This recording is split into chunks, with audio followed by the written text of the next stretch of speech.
Muy agradecidas estamos porque nos abre puertas. Estamos ya haciendo a full los emprendimientos.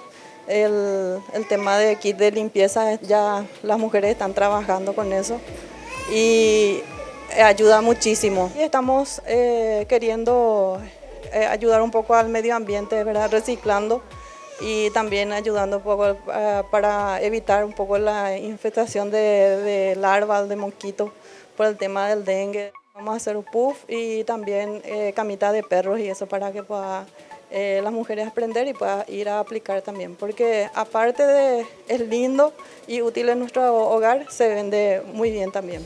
Así que una entrada sería para ellas también. A mí me parece muy importante porque realmente es una zona muy vulnerable para las mujeres en especial, ¿verdad? Y a mí me parece muy interesante para muchas mujeres que esto se lleve adelante, que se lleve a cabo. Siempre participo cuando haya estas cosas, porque me encanta. Si luego la rueda se encuentra por todos lados, no me gusta. Claro que me animan a hacer, por eso participo y ya participé lo del otro y estoy haciendo mi detergente y eso. Muy importante porque son cosas que uno puede conseguir. Muy buena idea y realmente todo está interesante porque se puede llevar a la práctica y no solamente hacer en tu casa, sino enseñar a varias personas también.